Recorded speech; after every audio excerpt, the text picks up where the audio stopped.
നാടൻ കേൾക്കുന്നുണ്ട്.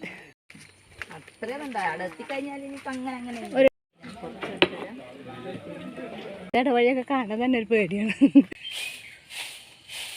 കാക്കപ്പൂവൊന്നും വേണ്ട അറിയാം. Hi, good morning. എല്ലാ കൂട്ടുകാർക്കും നമസ്കാരം. ഇപ്പോൾ രാവിലെ സമയം 5:45 മണിയാണ് കേട്ടോ. സാധാരണ 6 മണിക്കാണ് എഴുന്നേൽക്കാറ്. ഇന്ന് കുറച്ച് നേരത്തെ എഴുന്നേറ്റതാണ് കേട്ടോ. അപ്പോൾ കുറച്ച് കാര്യങ്ങളുണ്ട് ചെയ്യാൻ, അപ്പോൾ അതുകൊണ്ട് നേരത്തെ എഴുന്നേറ്റതാണ്. അപ്പോൾ രാവിലെ തൊട്ട് ഉച്ച വരെയുള്ള ചെറിയ കുറച്ച് വിശേഷങ്ങൾ കാണാം കേട്ടോ ഇന്നത്തെ വീഡിയോയിൽ. വീഡിയോ കണ്ടിട്ട് ഇഷ്ടമായിട്ടുള്ളവരുണ്ടെങ്കിൽ സപ്പോർട്ട് ചെയ്യാനും മറക്കരുത് കേട്ടോ. അപ്പോൾ രാവിലെ നേരത്തെ എഴുന്നേറ്റതാണെന്ന് വേറെ കുറച്ച് പരിപാടികളുണ്ട്. അപ്പോൾ കോഴിയൊക്കെ അതാ കൂവണേ ഉള്ളൂ.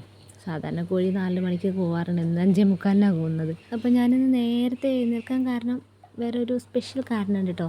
അപ്പോൾ ഞാൻ ആദ്യം ചെയ്ത പണി എന്താണെന്ന് വെച്ചാൽ മുഖം ഒന്ന് കഴുകിയിട്ട് പലൊന്നും തേച്ചിട്ടില്ല കേട്ടോ. പിന്നെ അടുക്കള വാതിലും ഉമ്മറത്തെ വാതിലൊന്നും തുറന്നിട്ടില്ല. അതൊക്കെ തുറക്കുന്നതിൻ്റെ മുൻപ് ആദ്യം ചപ്പാത്തി ഉണ്ടാക്കാനുള്ള മാവ് കുഴച്ച് വെക്കാം കേട്ടോ ആദ്യം ചെയ്തത്. കാരണം ഇതിങ്ങനെ കുഴച്ച് വെച്ച് കുറേ നേരം വെച്ചാൽ നല്ല സോഫ്റ്റ് ആയിരിക്കുമല്ലോ നമ്മൾ ചപ്പാത്തി പരത്തുമ്പോൾ. അപ്പോൾ ഇതൊക്കെ കുഴച്ച് നന്നായിട്ട് ചൂടുവെള്ളം കൊണ്ട് കുഴച്ചിട്ട് കുറച്ച് എണ്ണയൊക്കെ നന്നായിട്ട് തടവി അടച്ച് വെക്കുകയാണ് കേട്ടോ. അത് കഴിഞ്ഞിട്ട് പിന്നെ ഞാൻ നേരെ മുറ്റം അടിക്കാനാണ് പോയത്. മുറ്റം അടിച്ച് വാരി ബ്രഷൊക്കെ ചെയ്തിട്ട് വന്നിട്ട് പിന്നെ ചപ്പാത്തി ഉണ്ടാക്കുള്ളൂ. അപ്പോഴേക്കും അത് നന്നായിട്ട് മാവൊന്ന് സോഫ്റ്റ് ആയിക്കോളും. അപ്പോൾ അതാ നന്നായി കുഴച്ച് റെഡിയാക്കി വെച്ചിട്ടുണ്ട്. ഇനി ഞാൻ വാതിലൊക്കെ ഒന്ന് തുറന്നിട്ട് ഒന്ന് മുറ്റമൊക്കെ അടിച്ച് കാട്ടെ കേട്ടോ. ഇപ്പോൾ സമയം എന്ന് പറഞ്ഞാൽ 6 മണി ആവുന്നേ ഉള്ളൂ. അങ്ങനെ ഇതാ ഞാൻ മുറ്റടിക്കാൻ ഇറങ്ങിയിട്ടുണ്ട് കേട്ടോ. തലയിൽ തോർത്തുമുണ്ടൊക്കെ ചുറ്റി കെട്ടിയിട്ടാട്ടോ ഇറങ്ങിയത്. എന്താണെന്നറിയോ, ഇപ്പം നല്ല മഞ്ഞുണ്ട്. അപ്പം നല്ല തണുപ്പുണ്ട്. രാവിലെ മുറ്റത്തോട്ടൊക്കെ ഇറങ്ങിയാൽ നല്ല തണുപ്പുണ്ട്. അപ്പോൾ നല്ല മഞ്ഞുള്ള സമയമാണ്. അപ്പോൾ ജലദോഷം പിടിക്കും എന്ന് കരുതിയിട്ടാണ് തലയിൽ മുണ്ട് കെട്ടിയത് കേട്ടോ. അപ്പോൾ വേഗം മുറ്റടിച്ചേരട്ടെ. പിന്നെ മഞ്ഞുകാലം തുടങ്ങിയല്ലോ. തുലാവർഷം പോയി എന്നാണ് തോന്നുന്നത്. തുലാവർഷം കൂടി കഴിഞ്ഞാൽ പിന്നെ മഞ്ഞല്ലേ. ഇപ്പം തന്നെ മഞ്ഞ് പെയ്യാൻ തുടങ്ങിയിട്ടുണ്ട്. കുറച്ചും കൂടെ നേരത്തെ എഴുന്നേറ്റിട്ടുണ്ടെങ്കിൽ നല്ല മഞ്ഞ് കാണാം. മഞ്ഞ് കാണാൻ നല്ല രസമാണ് അല്ലേ. അങ്ങനെ ഞാനിത് വേഗം മുറ്റടിച്ച് തരാണ് കേട്ടോ. കോഴി ഇപ്പോഴും ഇങ്ങനെ കൂവിക്കൊണ്ടേ നിൽക്കണം കേട്ടോ. അതൊരു 6:30-7 മണി വരെ കൂവുന്നാണ് തോന്നുന്നത്. സാധാരണ പുലർച്ചയ്ക്ക് 4 മണിക്ക് കൂവും. അത് കേട്ടിട്ട് ഒന്ന് എണീക്കും കേട്ടോ ഞാൻ. എന്നിട്ട് പിന്നെ അവിടെ ഒന്ന് കൂടി ചുരുണ്ട് കൂടി കിടക്കും. പിന്നെ ഒരു 5-5:30 മണിയൊക്കെ ആകുമ്പോൾ ഇങ്ങനെ എണീക്കേണ്ട എഴുതി അങ്ങനെ നിൽക്കും. അത് അവസാനം 6 മണിയാവും. പിന്നെ എന്തെങ്കിലും സ്പെഷ്യൽ ദിവസമാണെന്നുണ്ടെങ്കിൽ നമ്മൾ നേരത്തെ എഴുന്നേൽക്കും കേട്ടോ. എന്തെങ്കിലും തിരക്കിട്ട് പോകണമെന്നുണ്ടെങ്കിലോ സ്പെഷ്യലായിട്ട് എന്തെങ്കിലും നമുക്ക് നല്ല ദിവസങ്ങളൊക്കെ ഉണ്ടാവുമല്ലോ. അപ്പോൾ അങ്ങനെയാണെങ്കിൽ കുറച്ച് നേരത്തെ എഴുന്നേൽക്കും.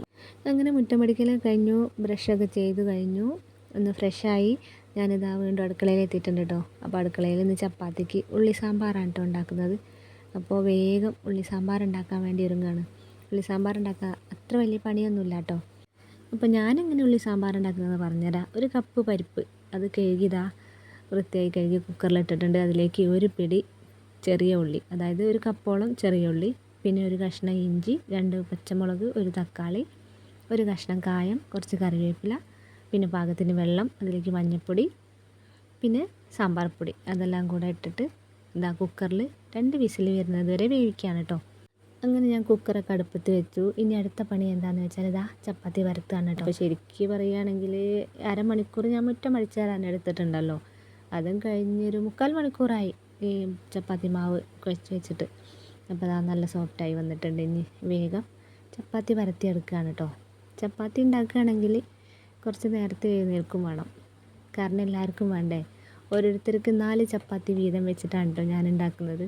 അങ്ങനെയാണെങ്കിൽ ഞങ്ങൾ എത്ര പേരുണ്ട്? 6 ആൾ. 6 ആളാകുമ്പോൾ 6 4 24.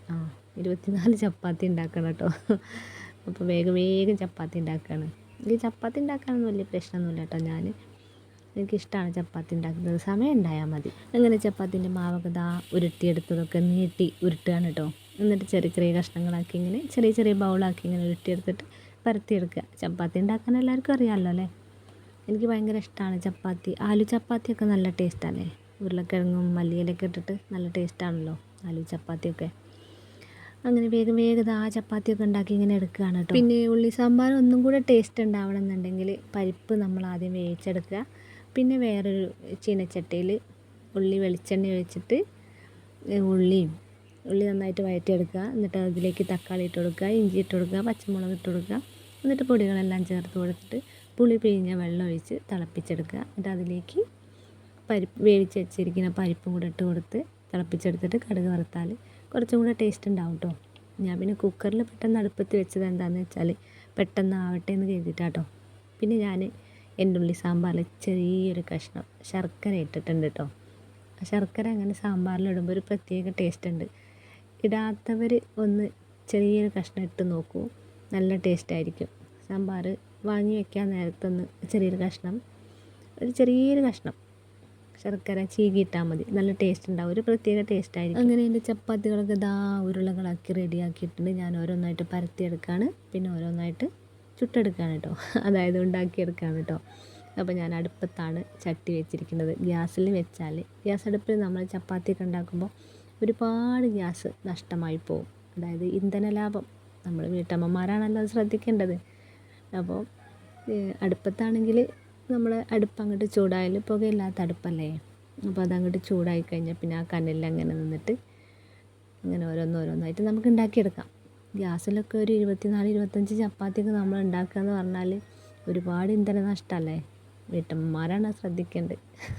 ഞാനൊരു വീട്ടമ്മയായപ്പോഴാണ് എനിക്കിതൊക്കെ മനസ്സിലായത് കേട്ടോ. ഇതിൻ്റെ മുൻപ് എനിക്കതിനെക്കുറിച്ച് ഒരു അന്തം കുന്തം അറിയില്ല. ഇങ്ങനെ ചപ്പാത്തിയൊക്കെ ഓരോന്നായിട്ട് ഉണ്ടാക്കിയെടുത്തു. എല്ലാവരും ചായ കുടിച്ചു, അവരൊക്കെ ജോലിക്ക് പോയി. ഞാൻ കുളിയൊക്കെ കഴിഞ്ഞിട്ട് ചായ കുടിക്കുകയാണ് കേട്ടോ. 3 ചപ്പാത്തിയും ഉള്ളി സാമ്പാറും ചൂടുവെള്ളമാണ് കേട്ടോ ഇന്നത്തെ എൻ്റെ പ്രഭാത ഭക്ഷണം. അതൊക്കെ കഴിഞ്ഞിട്ട് ഞാൻ അങ്ങോട്ട് ഒരുങ്ങുകയാണ് കേട്ടോ. അപ്പോൾ ഞാൻ പറഞ്ഞില്ല ഇന്ന് നേരത്തെ എഴുന്നേറ്റതാണെന്നൊക്കെ. അപ്പോൾ നേരത്തെ എഴുന്നേറ്റത് എന്താണെന്ന് വെച്ചാൽ എനിക്ക് 9 മണിയാകുമ്പോൾ ഇവിടെ അടുത്തൊരു ക്ഷേത്രത്തിൽ ഉത്സവമുണ്ട്, അപ്പോൾ അതിന് പോകണം. അപ്പോൾ അതിന് വേണ്ടി ഞാൻ കുളിയൊക്കെ കഴിഞ്ഞ് ചായ കുടിച്ചു. അപ്പോൾ പോകാൻ വേണ്ടി ഒരുങ്ങുകയാണ് കേട്ടോ. ഇപ്പോൾ വീട്ടിൽ നിന്ന് ഞാൻ മാത്രമേ ഉള്ളൂ കേട്ടോ, അമ്മ പോരുന്നില്ല. ഞാൻ പോണത് ആരെ കൂടെയെന്ന് വെച്ചാൽ സൗമ്യേൻ്റെയും ഷിംനേൻ്റെയും കൂടെയാണ് കേട്ടോ. അതായത് പ്രസാദിൻ്റെ ഫ്രണ്ട്സിൻ്റെ ഭാര്യമാർ, അതായത് എൻ്റെയും കൂടെ ഫ്രണ്ടാണ് കേട്ടോ, എൻ്റെയും കൂടി ഫ്രണ്ട്സാണ് കേട്ടോ. പിന്നെ വീടിനടുത്തുള്ള ചേച്ചിമാരൊക്കെയുണ്ട്. ഇപ്പോൾ ഞാൻ റെഡിയായി. ഇനി നേരെ ഷിംനേൻ്റെ വീട്ടിലേക്ക് പോവാണ് കേട്ടോ. അവിടുന്ന് അവരുടെ കൂടെ അങ്ങനെ നടന്നു പോകാനുള്ള ദൂരമേ ഉള്ളൂ കേട്ടോ. അങ്ങനെ ഞങ്ങൾ പോവാണ് കേട്ടോ. ഷിംനയുണ്ട്, സൗമ്യയുണ്ട്, പിന്നെ വീടിനടുത്തുള്ള ലീലേച്ചിയുണ്ട് കേട്ടോ. ഞങ്ങൾ 4 ആളേ ഉള്ളൂ. ആൾക്കാർ ഒരുപാട് പോരാനുണ്ട് കേട്ടോ. പക്ഷേ അധികം പേർക്കും തൊഴിലുറപ്പൊക്കെ ഉള്ളതുകൊണ്ട് അധികം ആൾക്കാരൊന്നും രാവിലെ ഒന്നും വരുന്നില്ല. ഉച്ചയ്ക്ക് ആകുമ്പോഴേക്കും എല്ലാവരും അങ്ങോട്ട് എത്തുമെന്നാണ് പറയുന്നത് കേട്ടത് കേട്ടോ.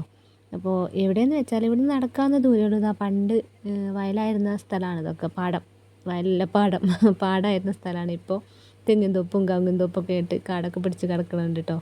ചിലയിടത്ത് കൃഷിയൊക്കെ ഉണ്ട്. നല്ല രസമാണ് ഇവിടെ ഇങ്ങനെ കാണാൻ. എനിക്ക് ഭയങ്കര ഇഷ്ടമാണ് ഇതിങ്ങനെ കാണുന്നത്. അപ്പോൾ ഇതൊരു കുടുംബക്ഷേത്രമാണ് കേട്ടോ. കുടുംബക്ഷേത്രത്തിൽ എല്ലാ വർഷവും ഗുരുതി പൂജ നടക്കാറുണ്ട്. അപ്പോൾ എല്ലാവരും ക്ഷണിച്ചുകൊണ്ടുള്ളൊരു ചെറിയൊരു ഉത്സവം. അപ്പോൾ ആ ഗുരുതി പൂജ കാണാൻ കൂടി വേണ്ടിയിട്ടാണ് കേട്ടോ ഞാൻ പോണത്. ഞാൻ ആദ്യമായിട്ടാണ് ഗുരുതി പൂജ കാണുന്നത്. കേട്ടിട്ടുണ്ട് ഗുരുതി എന്നൊക്കെ. ഇപ്പോൾ ഇത് കണ്ടോ, ഓലവട്ടയിൽ നിറയെ തുളസിപ്പൂവും തെച്ചിപ്പൂവും ചെമ്പരത്തിപ്പൂവും ഒക്കെ കേട്ടോ അവിടെ പൂജയ്ക്ക് കൊടുക്കാൻ വേണ്ടിയുള്ള പൂക്കളാണ് കേട്ടോ. അപ്പോൾ അത് സൗമ്യ കൊണ്ടുവന്നതാണ്. അപ്പോൾ ഞങ്ങളൊക്കെ ഓരോ പോണ വഴിക്കൊക്കെ കാണുന്ന വീട്ടിൽ നിന്നൊക്കെ തുളസിപ്പൂവും ചെമ്പരത്തിപ്പൂവും തെച്ചിപ്പൂവൊക്കെ പറിച്ചു കൊണ്ടാട്ടോ പോണത്. ഈ ഓലവട്ട കാണാൻ നല്ല രസമുണ്ടല്ലേ. പണ്ടുള്ളവർ പറയുന്നേക്കാം, പണ്ട് ഓണക്കാലത്തൊക്കെ ഇങ്ങനെ പൂക്കൾ പറിക്കാനൊക്കെ ഇങ്ങനത്തെ ഓലവട്ട ഉപയോഗിച്ചിരുന്നു. ഇപ്പോൾ പിന്നെ ഓലവട്ടയല്ല ഒരു കുന്തമല്ല, ഓല കൊണ്ട് എന്തൊക്കെ സാധനങ്ങൾ ഉണ്ടാക്കാം. നല്ല രസമല്ലേ ഈ ഓലവട്ട ഇങ്ങനെ കാണാൻ, നല്ല ഭംഗിയുണ്ട് അല്ലേ. ഇങ്ങനെ പൂക്കളൊക്കെ ഇട്ടിട്ട് ഈ പച്ച ഓലവട്ടയിൽ ഇങ്ങനെ ചുവന്ന പൂക്കളും പച്ചപ്പൂക്കളും ഇങ്ങനെ കാണാൻ നല്ല ഭംഗിയില്ലേ. അതിനനുസരിച്ച് എൻ്റെ ഡ്രസ്സും നല്ല ഭംഗിയുണ്ട് അല്ലേ, എനിക്കങ്ങനെ തോന്നുന്നുണ്ട് കേട്ടോ.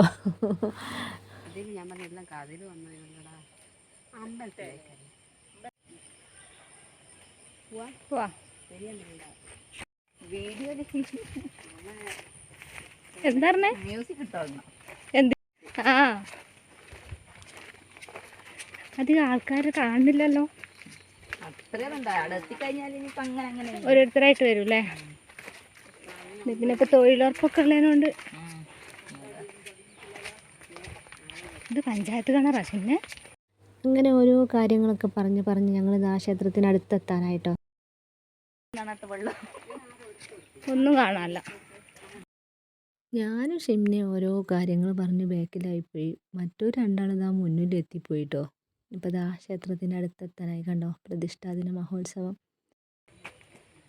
ഇങ്ങനത്തെ ഇടവഴിയൊക്കെ കാണാൻ തന്നെ ഒരു പേടിയാണ്. ഇതിലൊക്കെ ആൾക്കാർ പോണ വഴി തന്നെ അല്ലേ? ആണല്ലേ. അങ്ങനെ ഇതാ ക്ഷേത്രത്തിലെത്തിയിട്ടോ. അവിടെ നിന്ന് ഇങ്ങനെ മണിനാഥം ഇങ്ങനെ കേൾക്കുന്നുണ്ട്. മണിനാഥം കേൾക്കുന്നുണ്ട്.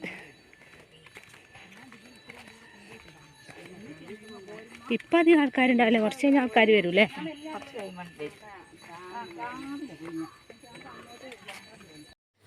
അങ്ങനെ ഞങ്ങളിതാ ഈ കുടുംബക്ഷേത്രത്തിലെത്തി. ഇവിടെ വഴിപാട് രസീതിയൊക്കെ ഉണ്ട് കേട്ടോ.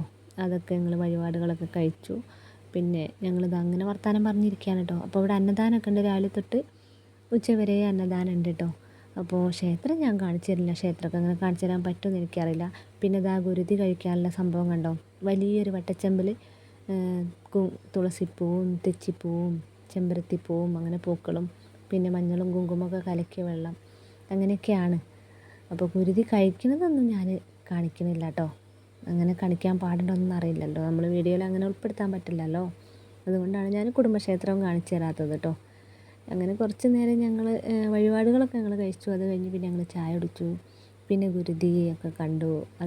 അതൊക്കെ കഴിക്കുന്നത് നോക്കി കുറേ നേരം നിന്നു. അത് ഞാൻ അന്തം വിട്ടു കേട്ടോ. പണ്ട് നമ്മുടെ നാട്ടിലൊക്കെ കോഴി വെട്ടുന്നൊരു ചടങ്ങുണ്ടല്ലോ, അതിൻ്റെ മറ്റൊരു പ്രതിരൂപമാണ് തോന്നുന്നു ഗുരുതി എന്ന്. എൻ്റെ ഒരു അഭിപ്രായമാണ് കേട്ടോ. പിന്നെ അറിയുന്നവരുണ്ടെങ്കിൽ ഒന്ന് കമൻറ്റ് ചെയ്യണേ. അങ്ങനെ പൂജകളൊക്കെ കഴിഞ്ഞു. പിന്നെ കുറച്ച് കഴിഞ്ഞപ്പോൾ ഭക്ഷണം വിളമ്പി കേട്ടോ. അപ്പോൾ ഞങ്ങൾ ഭക്ഷണം കഴിച്ചു. നല്ല ഭക്ഷണമായിരുന്നു, സദ്യയായിരുന്നു. അതൊക്കെ കഴിച്ചിട്ട് ഞങ്ങളിതാ തിരിച്ചു പോകാൻ കേട്ടോ. നായല്ലപ്പോൾ മനുഷ്യന്മാരെ പേടി. അല്ലടോ, നമ്മളന്ന് നടന്നു പോകുന്ന റോഡ് അങ്ങോട്ടല്ലേ വരുന്നത് അല്ലേ? അതങ്ങാടുന്ന് കയറും, അങ്ങോട്ടേക്ക് പോകും. അപ്പം ഇതെന്താ സംഭവം? വീട് തന്നെയാ? ഇത് വീട് ഇത്രയും വലിയ വീടോ? വന്ന് കയറുന്ന അങ്ങാ പുളിൻ്റെ അടുത്തില്. എനിക്ക് ഒന്നാമത് ദേഷ്യം പിടിക്കുമോ, പറയുന്നൊന്നും അനുസരിക്കുന്നില്ല. വൈകുന്നേരം 6 മണിയാ കഴിയുന്നതിൻ്റെ ഇടക്ക് കുളിക്കൂല. ഷിംന പറയുന്നത് കേട്ടില്ലേ, പിള്ളേർ ഓരോ കാര്യങ്ങൾ പറയാം കേട്ടോ. അവളെ സംസാരം കേൾക്കാൻ നല്ല രസമുണ്ട്. പ്രത്യേകിച്ച് ഈ ഭാഗത്തിലെ സംസാരം തന്നെ കേൾക്കാൻ നല്ല രസമുണ്ട്. ഞാനത് എപ്പോഴും കേട്ടിങ്ങനെ ചിരിച്ചുകൊണ്ടിരിക്കും. ഇങ്ങനെ ഭക്ഷണം കഴിച്ചതാ ഞാൻ വീട്ടിലെത്തിട്ടോ. അങ്ങനെ ജീവിതത്തിൽ ആദ്യമായി ഞാൻ ഗുരുതി പൂജ കഴിക്കണ കണ്ടിട്ടോ. ഈ കാണാത്തത് കാണുമ്പോൾ അതിൻ്റെ ഒരു ആകാംക്ഷ വേറെ തന്നെയല്ലേ. പിന്നെ ഇവിടെ എത്തിയതിൻ്റെ ശേഷമാണല്ലോ ഇതൊക്കെ കാണാൻ കഴിഞ്ഞത്. അപ്പോൾ അതിൻ്റെ ഒരു സന്തോഷമുണ്ട് കേട്ടോ. അപ്പോൾ ഇത്രയൊക്കെ ഉള്ളൂ കേട്ടോ ഇന്നത്തെ വിശേഷങ്ങൾ.